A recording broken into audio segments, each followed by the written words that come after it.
Hello, everyone. My name is Lawrence Gervais. I'm the Regional President of the Métis Nation of Alberta, Region 3.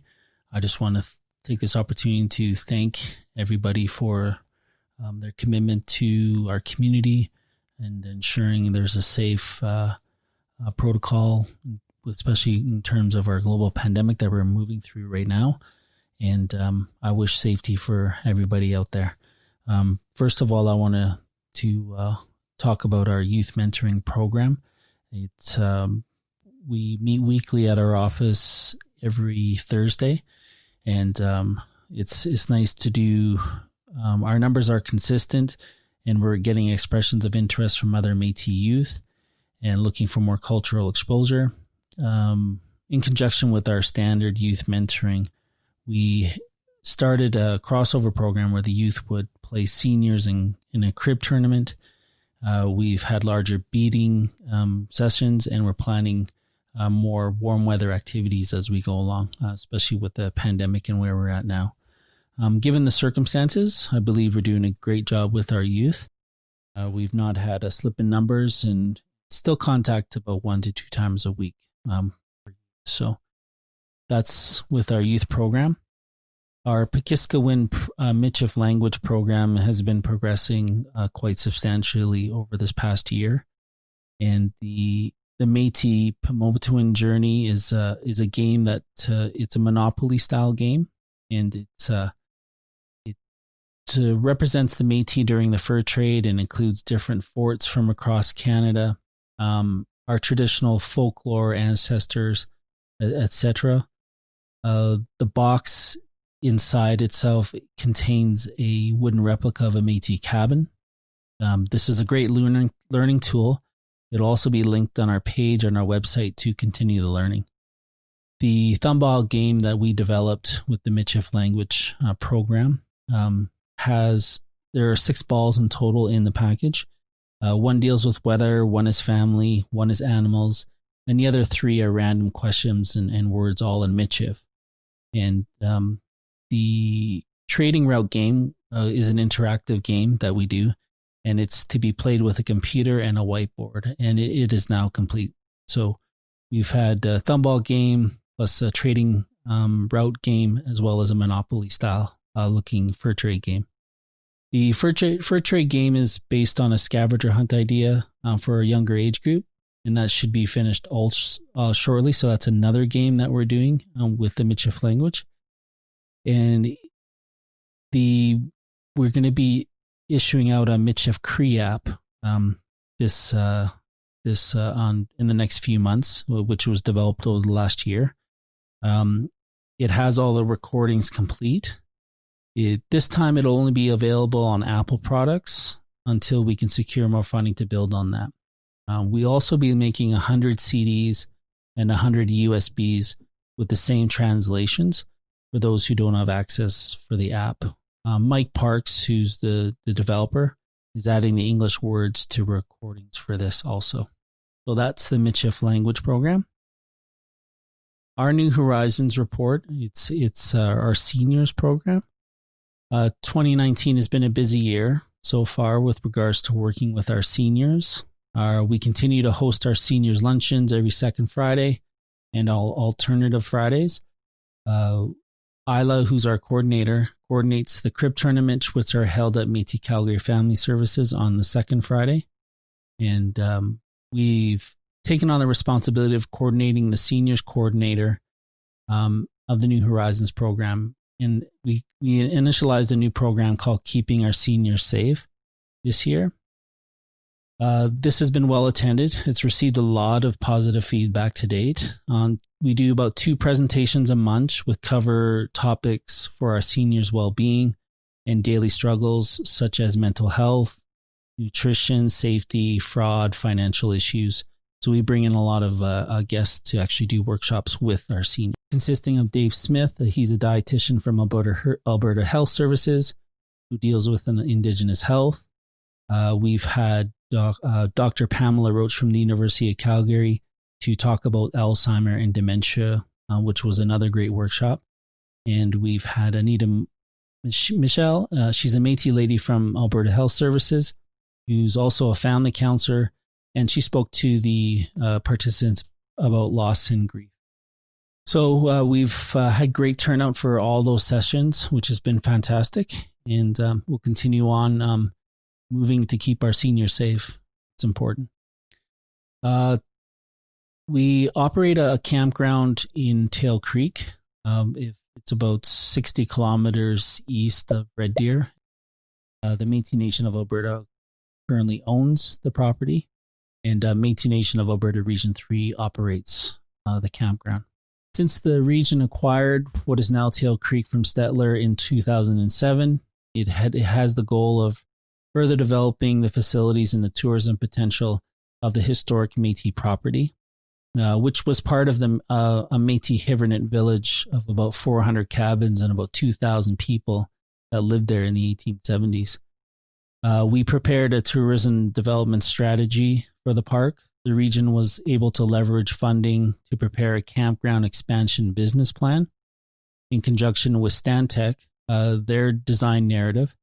These planning documents were the basis of funding to the Alberta's Aboriginal Business Investment Fund, which had recently become available to Métis applicants.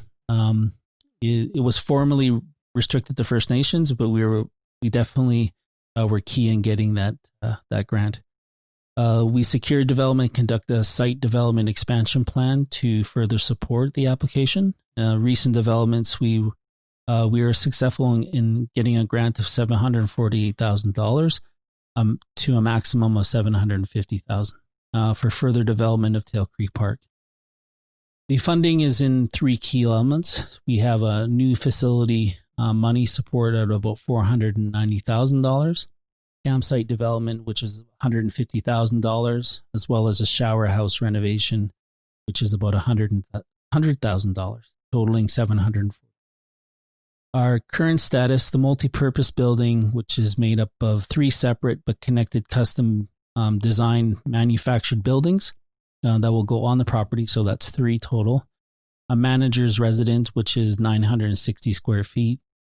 Cultural Interpretive Center, which is 960 square feet, and a campground office, snack bar, convenience, and souvenir store, which is also 960 square feet.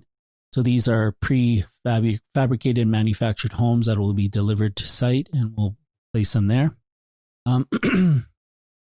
They are built in Medicine Hat, which is over a 5-week period, and will be trucked to Tail Creek in the near future. We also have a wooden deck that kind of connects all three buildings. So there will be a 1,736 square foot deck that'll be in the middle, and that'll be used to host outdoor storytelling, jigging, fiddling, singing, other cultural activities and demonstrations. After making a presentation to the county's Municipal Planning Commission, a decision letter was provided listed of some 27 conditions, 7 notations, which have been met prior to the issuance of the development. Condition compliance report was filed with County Stettler to address the conditions and notations with the county's decision letter. This included the filing of an emergency response plan, flood mitigation plan, a CNRL clearance letter, and an Alberta transportation permit for the development. Solar power is to be provided by the site by NMAX through an agreement arranged by our environmental lead, Mary Pupo. She was our region's climate leadership coordinator, and a site has been selected for installation later in the year. So we're all looking forward to that too. And so if you guys ever want to see Tail Creek in a different sort of state, that'll be coming very, very soon. We're all very, very excited about that. In terms of our Region 3 consultation activities, I won't go into a lot of detail with that, but we host a monthly business mixer once a month. We've moved the location from the Northeast Calgary to downtown Calgary to attract more potential professionals that are working down there that can sort of makes it a little more accessible for them to actually visit us and see the Métis Nation. And those are being very well attended. We've actually doubled our numbers, which is fantastic. And it's all about making good contacts, right? And good mixing. our consultation activity report. I've had a lot of meetings. We've had about 66 total, just with consultation meetings themselves. We've gone to other events. We've completed proposed AEP mooring disturbance standard for recreational docks with and with the Alberta Environment and Parks. We've completed a Trans Mountain expansion project consultation, Clearwater Unit TC Energy project, the Cypress Mary Flat Pipeline project, Natural Resources Area project in Heritage Park. We've completed TC Energy NGTL 2021 and Edson Mainline with TC Energy, Keystone XL with TC Energy, NGTL Westpath with TC Energy, Banff, Kootenay, and Yoho National Park Fire Management Plan with Parks Canada, and Cave and Basin in Parks Canada, Rocky Mountain House Historical Site Long Range Management Plan with Parks Canada, West Sulphur Mountain Fire Prevention Plan with Parks Canada, 2018 Meter Station Abandonment Project with TC Energy, Clearwater Unit A6 with TC Energy, Drywood Compressor Station and Cooler Edition with TC Energy, Etsicom Abandonment with TC Energy, Forestburg Lateral Loop Abandonment Project with TC Energy, Glenmore Dam Rehabilitation Project with the City of Calgary, Green Line Light Rail Maintenance Storage Facility with the City of Calgary,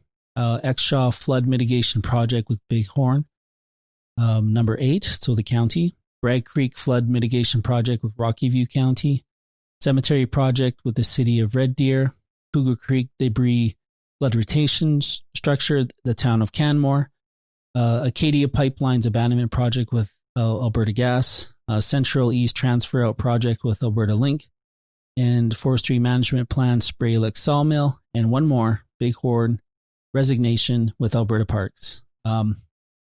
We've completed a few TLU TK studies, April 1st and June 19th. And yes, we've implemented a new program, Indigenous Resource Management, called the IRM. So that'll be unrolled in the near future, which helps us sort of make our consultation a little more fluid and bring in some more resources for the Region 3 office.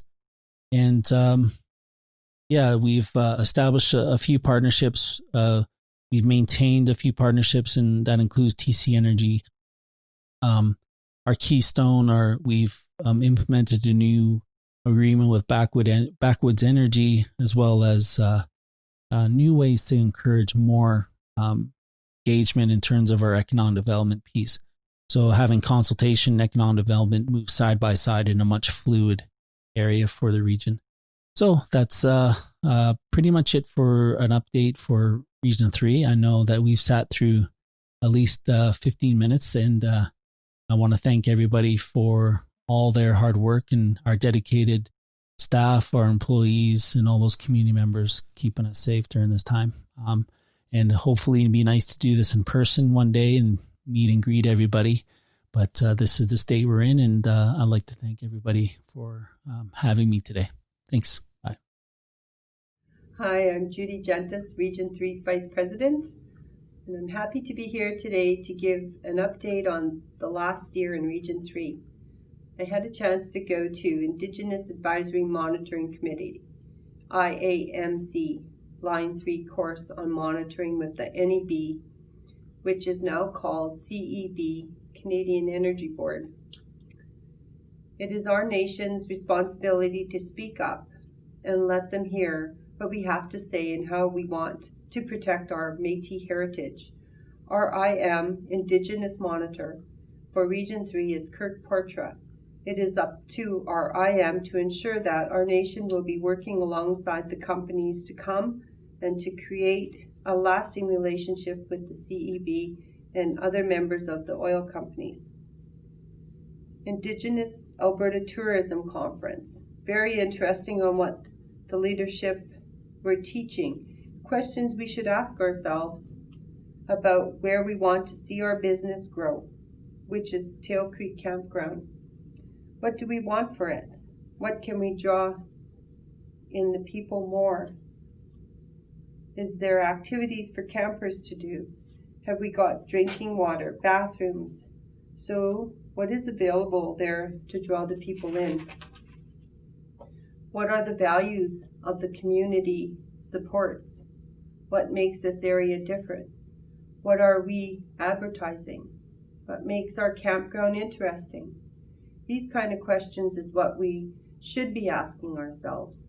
At the beginning of this year, I was invited to start going to Bowden Institution and talking to the inmates about who Métis are and to help them with filling out their applications for their Métis card. The second time I went in, I asked Sean McKay from our provincial office and Darcy McRae, our genealogist from Region 3, to come in. Sean talked about the application, and Darcy was able to help a lot of them get started on their lineage. It was a start.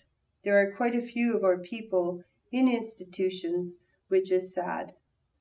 I went to Kala Prakash's opiate class. She did an amazing job.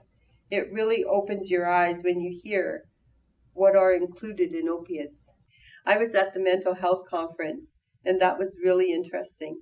It was young people talking and telling how they dealt with their mental health issues, dealing with drugs, alcohol, suicide, and then how they eventually got help. This is just a small piece of what is going on in Region 3, and I look forward to supporting our region for another year. And again, thank you for letting me share with you some of this year's experiences. Stay safe.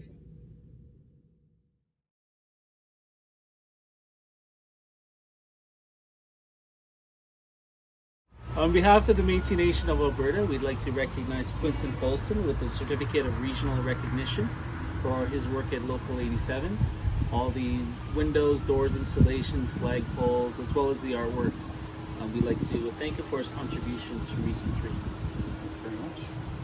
Do you have a few words to say, Quinton? I just wanted to recognize a couple of the contractors, Daza Roofing, who is instrumental in a lot of the renovations with regards to their time and also donations. I also wanted to recognize Screwco. Screwco donated the screw pile for the flagpole. Awesome. And here's the sash for you too. Wonderful. Yes. Thank you. Thank you very much.